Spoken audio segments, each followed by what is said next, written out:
Kembali lagi di 7 Weekly Topics.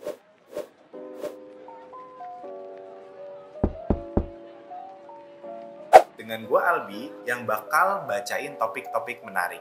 Nah, hari ini gue bakal bacain topik-topik tentang topik yang terupdate di minggu ini. Tapi sebelumnya, gue mau minta tolong teman-teman untuk hit subscribe button di bawah supaya gue makin semangat bikin konten seperti ini. Nah, without further ado, kita masuk ke topik yang pertama ya. Oke, topik pertama.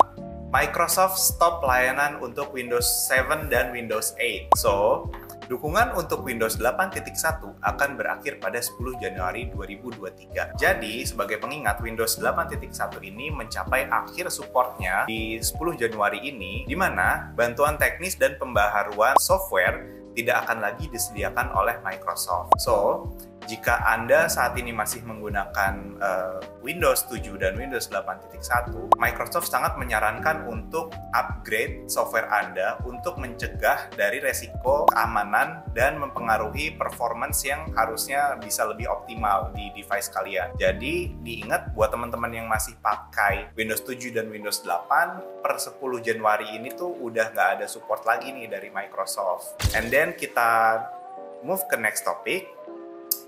Topik kedua, viral, gaji 5 juta kena pajak 5%. Ibu Sri Mulyani bilang, salah banget. Nah, teman-teman bisa cek nih. Kemarin mungkin sempat rame terkait judul berita, gaji 5 juta dipajakin 5%. Itu salah banget. Sampai Bu Sri Mulyani menjelaskan, jika pekerja atau karyawan yang bersangkutan berstatus single atau lajang dan tidak punya tanggungan siapapun dan bergaji 5 juta, maka pajak yang akan dibayarkan sebesar 300.000 per tahun atau 25.000 per bulan. So, it means pajaknya hanya 0,5%, bukan 5% ya teman-teman. Jadi terkait berita ini, Ibu Sri Mulyani sendiri langsung kasih tanggapannya terkait besaran pajak. Topik ketiga, net worth kucing Taylor Swift. Mungkin teman-teman juga sempat baca berita ini ya. Jadi, kucing Taylor Swift dinobatkan sebagai kucing terkaya ketiga di dunia. Jadi, kucing Scotland-nya Taylor Swift yang bernama Olivia Benson, milik popstar Taylor Swift, dinobatkan sebagai kucing peliharaan terkaya ketiga di dunia yang dilaporkan oleh New York Post. Nah, kucing itu telah mengumpulkan kekayaan bersih yang diperkirakan sangat mengesankan, sebesar 97 miliar US dollar. Data kekayaan hewan peliharaan tersebut dirilis oleh platform All About Cats. Tidak hanya itu, Taylor Swift juga memunculkan Olivia di dalam beberapa video klip miliknya, seperti Blank Space dan Me. Kucing tersebut juga udah tampil di berbagai iklan termasuk Diet Coke pada tahun 2014. Kita move ke next topic. Next topik, kita bahas tentang ekonomi lagi. Ibu Sri Mulyani raih 10 triliun rupiah dari setoran pajak Google dan Tokopedia CS. Nah, jadi maksudnya itu adalah setoran pajak PPN, PMSE yang dilaporkan dari organisasi seperti Google, Shopee, dan Tokopedia. Menteri Keuangan Sri Mulyani mendapatkan 5,4 triliun dari setoran pajak pertambahan nilai dan perdagangan melalui sistem elektronik, termasuk Google dan Tokopedia hingga akhir 2022. Menurutnya, perdagangan elektronik saat ini menjadi salah satu platform yang dominan digunakan sama masyarakat. Tercatat ada 134 platform yang sudah ikut dalam pemungutan pajak PPN PMSE. Nah, jadi lumayan banget ya. Dari pajak-pajak Google, Tokopedia, Shopee, dan lain-lain, negara kita tuh bisa dapat insentif atau benefit yang gede banget. The next topic, ini teman-teman fansnya dari Marvel pasti bakal happy banget karena ada kabar yang bikin happy pastinya. Karena gini, Tobey Maguire, pemeran Spider-Man, dan Hugh Jackman, pemeran X-Men, dikabarkan kembali. Avengers Secret War jadi trending di Google. Nah, desas-desusnya Tobey Maguire itu dan Hugh Jackman akan bergabung di dalamnya gitu.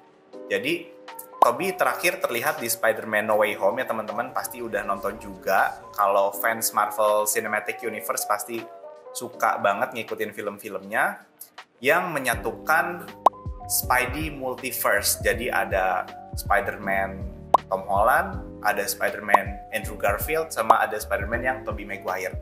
Itu masuk ke dalam satu universe. Nah, di next Marvel Cinematic Universe ini bakal ada Toby dan Hugh Jackman yang akan satu frame. Itu beritanya ya, tapi kita belum tahu juga apakah itu betul. Tapi fanbase-nya dari Marvel sendiri pasti udah jadi ramai banget kan, karena berita ini tuh bocor di internet, khususnya di Twitter. Nah, kehadiran Hugh Jackman menandakan bahwa mungkin ia telah siap untuk mengulangi perannya dengan Tobey Maguire di Avengers Secret War. Menurut rumor yang dibagikan oleh Twitter, My Time to Shine Hello yang terkenal sebagai pembocor film terkemuka. Oke, kita move ke next topic. Next topic ada petisi untuk mengembalikan WFH karena jalanan yang lebih macet dan berpolusi. Menandatangani petisi untuk mengembalikan work from home dari kebiasaan yang kita alamin waktu COVID itu, karena sekarang sudah mulai transisi kembali ke normal dan mereka itu pengen kembali kayak waktu kita zaman di pandemi COVID waktu itu. Nah, petisi itu dibuat karena aktivitas work from office yang kembali berlaku dinilai membuat jalanan jadi macet, berpolusi, dan pekerja jadi nggak produktif. Nah, menurut teman-teman gimana? Setuju nggak kalau kita balik ke WFH lagi buat yang udah kerja nih ya? Atau tetap lebih suka WFO kayak gini, lebih produktif atau enggak? Nah, 2 tahun kita tuh bisa kerja dari rumah tanpa harus pergi ke kantor. Dan rasanya malah tambah bikin stres aja gitu. Itu kata orang-orang yang nandatanganin petisi itu. Balik lagi, menurut gue sih banyak banget kebijakan yang diambil itu harus adaptif tergantung dari industri dan kebutuhannya teman-teman. Nah, buat teman-teman kira-kira lebih setuju WFO atau WFH nih? Tulis di kolom komen ya. Oke, topik terakhir.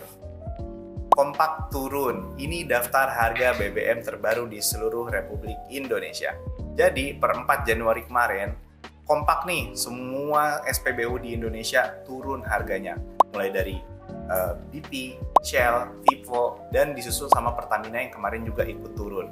Nah, sebagai contoh, Pertamina yang produknya tadinya Pertamax CS itu di harga Rp13.900, sekarang itu turun Rp1.100 ke Rp12.800. Dan nggak mau kalah, semua brand-brand SPBU lainnya tuh juga ikut turun karena harga minyak yang turun. Nah, ini juga dilakukan karena menyesuaikan harga minyak bumi yang terus turun trennya. So, PT Pertamina Persero melakukan penyesuaian harga bahan bakar BBM dalam rangka mengimplementasikan keputusan Menteri nomor 245 tahun 2022. Dalam perhitungan harga jual eceran jenis bahan bakar minyak, jenis bensin dan solar yang disalurkan melalui stasiun pengisian bahan bakar umum. Nah, jadi itu 7 weekly topics kali ini. Buat teman-teman yang suka konten seperti ini, bantu channel ini terus berkembang dan klik subscribe dan share ke teman-teman terdekat kalian. Boleh juga kasih ide menarik untuk 7 weekly topics berikutnya teman-teman ya. See you at next video. Bye-bye.